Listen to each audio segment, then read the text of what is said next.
जय श्री राम मित्रों। Dictation start. Rajasthan सरकार ने लोक प्रयोजन अर्थात नेशनल पार्क के तृतीय चरण के विकास के लिए अपीलार्थी की उपर्युक्त संपत्ति का अर्जन करने की इच्छा की। विराम। इस प्रयोजन के लिए भूमि अर्जन अधिनियम 1894 की धारा 4(1) के अधीन तारीख 6 फरवरी को अधिसूचना जारी की गई। विराम। अपीलार्थी को भूमि अर्जन अधिनियम की धारा 5(क) के अधीन अपने आक्षेप यदि कोई हो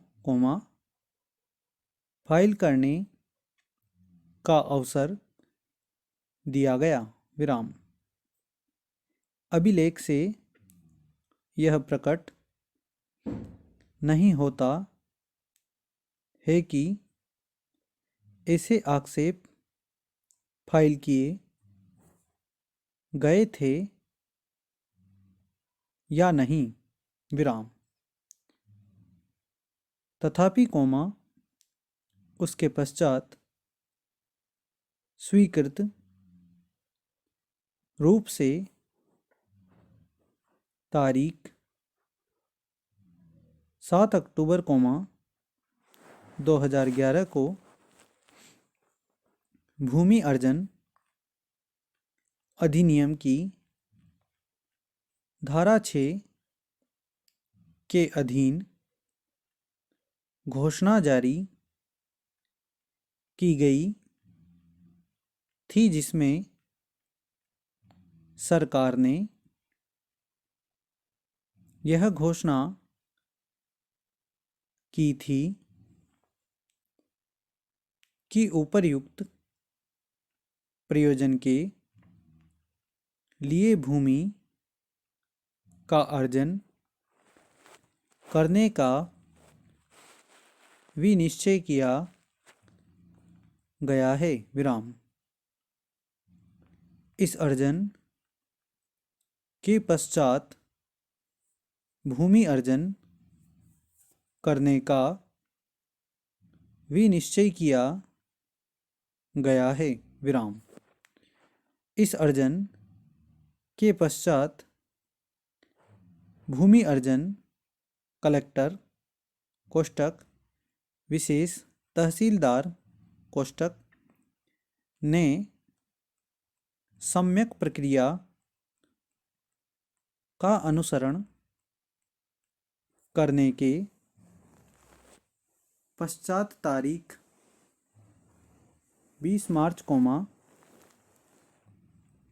2012 को अधिनिर्णय भी पारित किया। विराम। इस अधिनिर्णय के अनुसार 15,72,560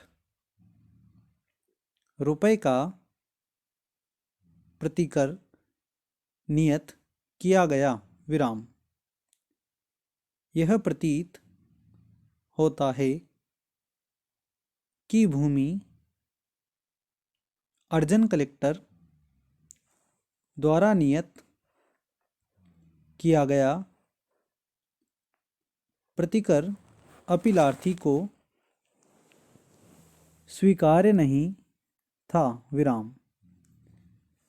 इस प्रकरण पर पक्षकारों के बीच प्रतिकर की रकम पर कुछ बातचीत आरंभ हुई और अंततोगत्वा टेक्नोपार्क जिसके लिए प्रश्नगत संपत्ति का अर्जन किया गया था, 24,76,875 रुपये की राशि का संदाय करने के लिए सहमत हुआ, विराम।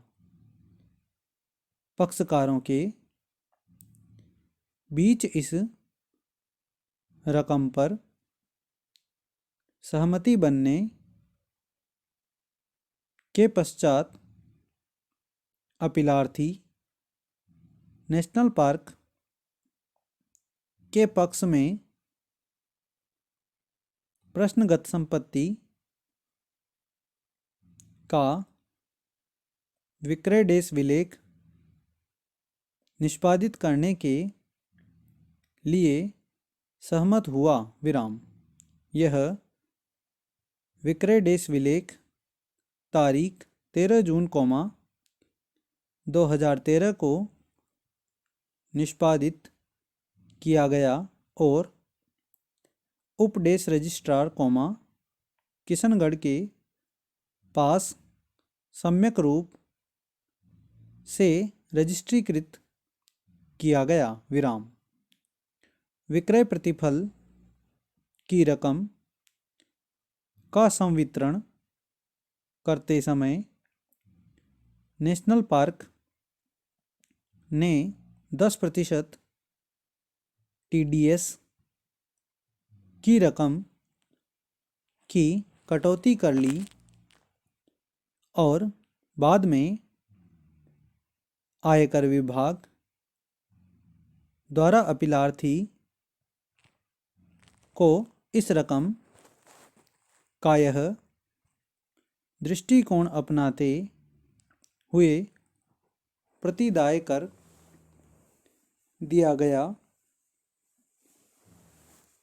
कि अपीलार्थी द्वारा प्राप्त पूर्वोक्त रकम पर कोई पूंजी अभिलाभ संदेय नहीं है, क्योंकि यह रकम आय देश कर अधिनियम,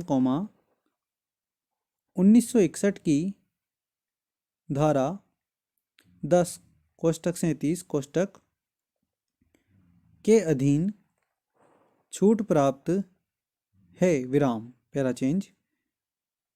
यह स्पष्ट है कि किसी विधि के अधीन अनिवार्य अर्जन के रूप में कृषि भूमि के अंतरण पर कोई पूंजी अभिलाभ कर संदेय नहीं है, विराम। उपरोक्त से यह स्पष्ट है कि अपीलार्थी को उपर्युक्त TDS रकम का प्रतिदाय